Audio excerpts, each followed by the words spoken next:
Wadidaw, One Piece chapter 1059 sudah keluar Leo. Untuk reviewnya, kalian tunggu saja.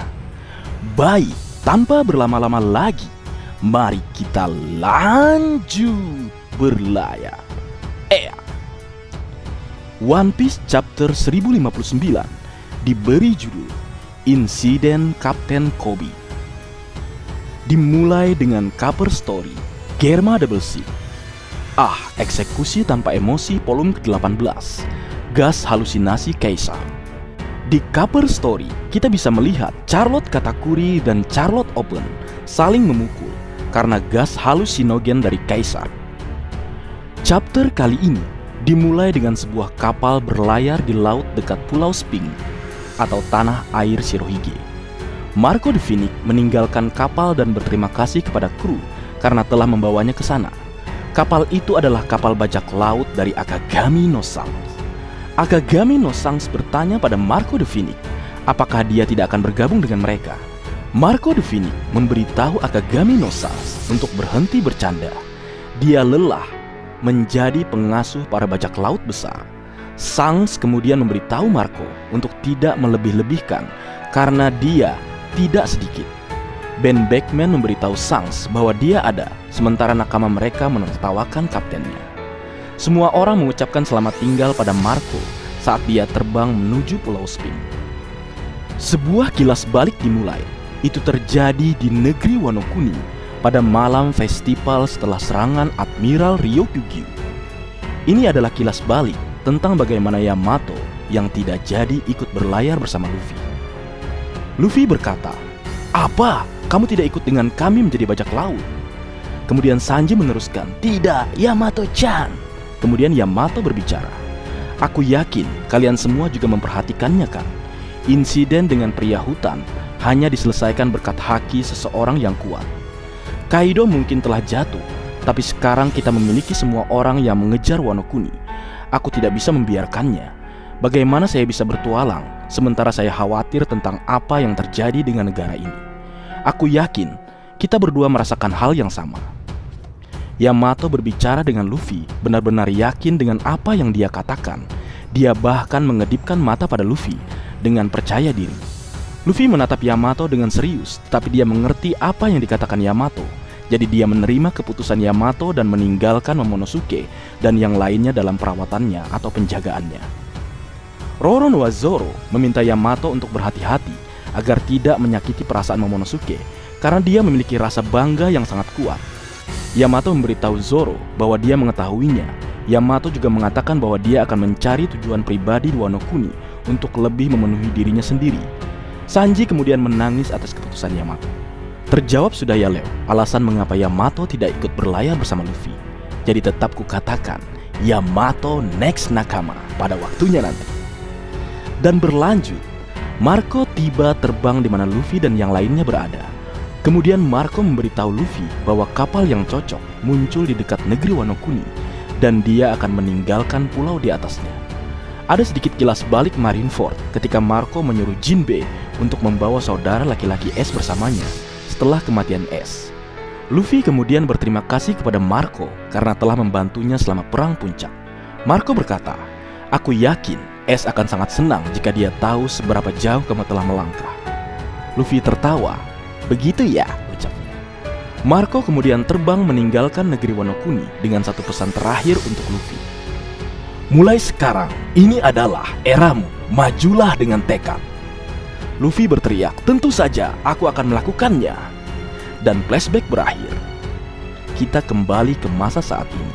Tapi sebelum itu kukatakan, kemarin yang mempertanyakan apakah Luffy memang sampai akhir Ars Wano Kuni tidak bertemu dengan Marco, ternyata terjawab dengan adanya flashback yang dibuat oleh Oda Sensei.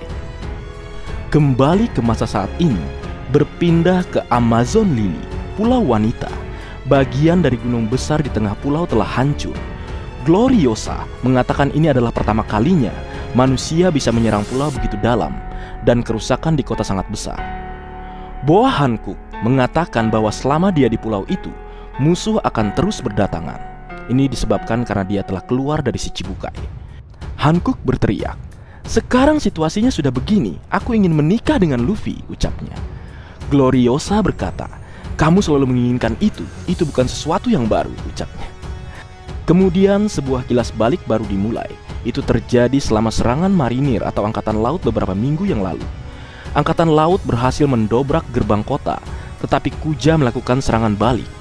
Angkatan laut kemudian memerintahkan untuk mengirimkan pacifista baru yang disebut Serapim ke garis depan dan memerintahkan untuk mengaktifkan kamera perekam juga. Wakil Laksamana Yamakazi mengatakan belum ada penampakan buah hankuk. Kemudian seorang gadis kecil dengan sayap dan api di punggungnya muncul di depan Maguirete dan Sweet Pea, tetapi mereka tidak ingin berkelahi dengan seorang anak. Gadis yang memiliki pupil berbentuk bintang menembakkan laser dengan tangannya seperti pacifista yang sudah kita kenal. Kemudian berlanjut, tiba-tiba kapal bajak laut Blackbird muncul di belakang kapal perang angkatan laut. Gempa laut yang kuat mendorong kapal perang dari jalur Blackbird ke Amazon Lily. Angkatan laut mengatakan Raja Laut akan melihat gempa laut. Kurohige mendarat di pulau Amazon Lily dengan Katarina Devon dan Pasco Sud. Kurohige berteriak, "Jehahaha, aku di sini untukmu, permaisuri bajak laut. Tidak mungkin aku akan membiarkan kekuatanmu jatuh ke tangan angkatan laut." Katarina mengatakan hankuk memiliki wajah yang indah, sehingga dia ingin kepala hankuk dan menjadikannya harta karunnya. Kurohige memberitahu Katarina Devon bahwa dia bisa melakukan apapun yang dia inginkan, selama dia bisa mendapatkan kekuatan buah hankuk. Kemudian Pasco Sud berkata lebih baik menangkap buah hankuk hidup-hidup dan membawanya bersama mereka. Berlanjut, Angkatan Laut meminta Wakil Laksamana Yamakazi untuk memberi mereka perintah untuk menyerang Blackbird. Tetapi Yamakazi mengatakan mereka harus menunggu izin dari markas besar. Kurohige menyerang Angkatan Laut dengan kekuatan Gura-Gura Nomi saat dia meminta buah hankuk untuk keluar. Sementara itu, Koby masuk dengan sekelompok Angkatan Laut di kota Kuza. Koby berkata, "Hankuk-san, kami tidak ingin menggunakan kekerasan. Jika kamu ikut dengan kami, aku berjanji kami akan segera pergi," ucapnya. Kemudian hankuk menuju ke pertempuran. Dia berteriak, "Aku tidak akan tunduk pada siapapun." Kemudian beralih ke sisi lain. Bawahan Kurohige meminta bantuannya melawan musuh baru yang muncul. Itu adalah anak kecil, tetapi mereka tidak bisa berbuat apa-apa terhadapnya. Kita bisa melihat ledakan yang disebabkan oleh laser dari pacifista jenis terbaru. Melihat hal tersebut, Kurohige terkejut. "Hah, tidak mungkin, rambut putih, kulit coklat, dan sayap hitam," ucapnya. Kemudian sosok anak kecil itu tiba di tempat Kurohige berada. Anak kecil itu juga memiliki nyala api di punggungnya dan membawa pedang besar yang mirip dengan pedang Mihawk. Sebenarnya anak itu terlihat seperti versi anak Mihawk yang digambarkan Oda di SBS. Kemudian anak kecil itu menyerang Kurohige, menebasnya menggunakan pedang dan membelah gunung besar di pulau tersebut. Kurohige kemudian berkata, "VX, anjing, anak nakal ini adalah pacifista. Apa yang sedang terjadi?" ucapnya. Kemudian pacifista menyerang Kurohige lagi, tetapi dia menghentikan pedang dengan lengan berlapis hakinya. Kurohige menggunakan kekuatannya untuk menyerap semua yang ada di sekitarnya menggunakan kekuatan kegelapan. Kurohige berteriak, "Black Hole!" atau lubang hitam. Sementara di tempat lain, buah hankuk menggunakan serangan Slap Arrow untuk mengubah semua musuh di sekitar menjadi batu, termasuk Helmepo dan Wakil Laksamana Yamakazi. Koby memerintahkan pacifista untuk segera berhenti karena bisa menghancurkan patung batu dengan sinar lasernya. Buah hankuk akan menggunakan serangan Farpum Femur, tetapi seseorang menghentikannya. Dalam halaman ganda yang mengesankan, kita melihat bahwa Kurohige menangkap leher buah hankuk dan kemudian dia mengangkat hankuk dari tanah di depan bajak laut Kuja dan juga Koby yang ada di sebelah mereka. Kurohige menggunakan kekuatan Yami Yami Nomi, jadi buah hankuk tidak bisa menggunakan kekuatannya. Buah hankuk berteriak, "Lepaskan tangan kotormu dariku!" Dan disebutkan mantan Shichibukai, permaisuri bajak laut, buah hankuk dengan bounty 1.659.000.000 beri. Kurohige berkata, Hahaha, sepertinya mereka memanggilmu permaisuri karena suatu alasan. Oh, kamu mengubah semua idiotku menjadi batu, ucapnya. Dan di situ disebutkan Kaisar Laut atau Yonko, Blackbird, Marshal Ditech dengan bounty 3.996.000.000 berry. Saat Kurohige mengatakan ini, kita melihat bahwa Katarina Devon dan Pasco Sud telah berubah menjadi batu.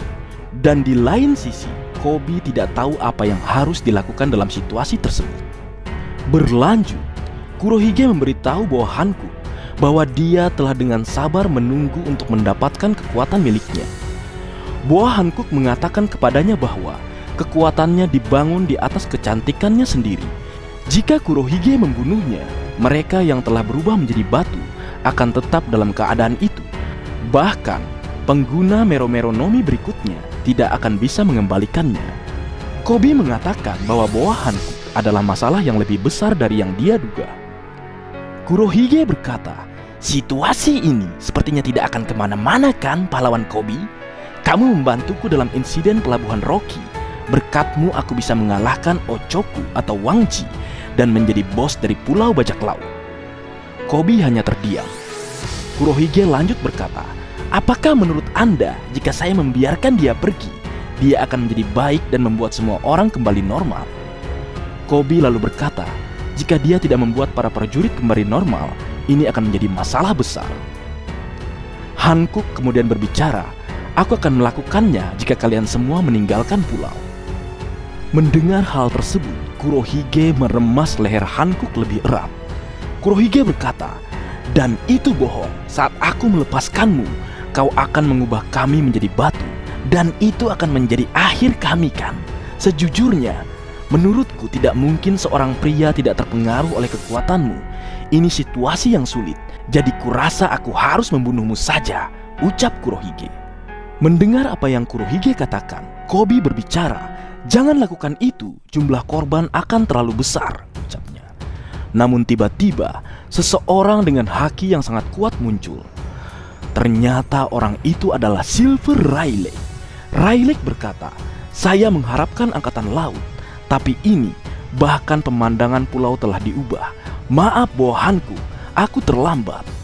Melihat kedatangan Silver Rayleigh, Kurohige terkaget-kaget. Meo Rayleigh, Raja Kegelapan maksudnya. Rayleigh menghunus pedangnya. Rayleigh berkata, hei murid Whitebird, aku tidak terlalu dewasa untuk mengatakannya, tapi aku tidak menyukaimu. Melihat apa yang dilakukan Rayleigh, bawahan Koby dan Kurohige panik. Rayleigh terus berbicara, Hankook, kembalikan semuanya ke keadaan normal. Aku akan menjadi saksinya. Kalian semua akan meninggalkan pulau ini tanpa membuat langkah bodoh.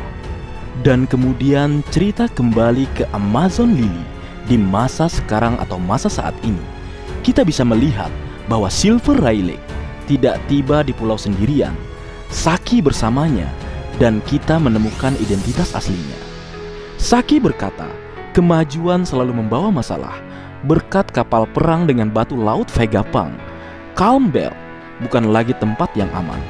Dan disebutkan permaisuri Amazon Lily dari 2 generasi yang lalu, mantan kapten bajak laut Kuja, Sakuyaku. Itulah Saki. Saki ternyata Kuzaleo.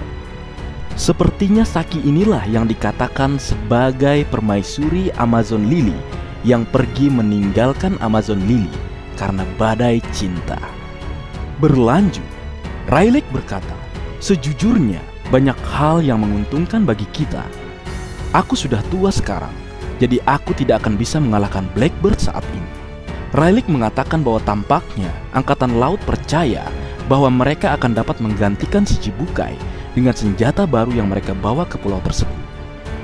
Marigold dan Sandersonia membicarakan mereka.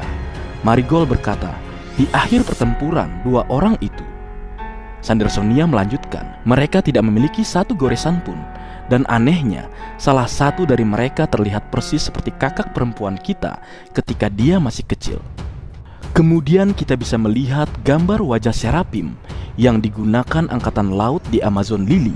Memang wajahnya sama persis dengan wajah Hankook saat masih kecil, meski pupil matanya berbentuk bintang. Dan chapter kali ini berakhir dengan kapal angkatan laut yang melaporkan apa yang terjadi di Amazon Lily. Angkatan laut berkata, "Ya Pak, kami mendarat di pelabuhan Kepala Telur," dan melaporkan tentang Kapten Kobe yang telah diculik. Pada gambar terakhir, kita melihat halaman surat kabar dengan foto Kobe. Narator mengatakan bahwa Kapten Kobe, pahlawan insiden pelabuhan Rocky, telah diculik oleh Yonko Blackbird, Marshal Detach, dan kru bajak lautnya. Situasinya saat ini tidak diketahui. Dan di akhir bab, dikatakan tidak ada libur minggu depan. Mantap! Baik, mungkin segitu dulu yang bisa aku bagi bersama kalian Leo. Semoga kalian terhibur dengan apa yang aku buat dalam kesempatan kali ini. Terakhir, jika ada hal yang menurut kalian kurang pas atau kurang tepat, Marga Anime memohon maaf yang sebesar-besarnya. Sekian.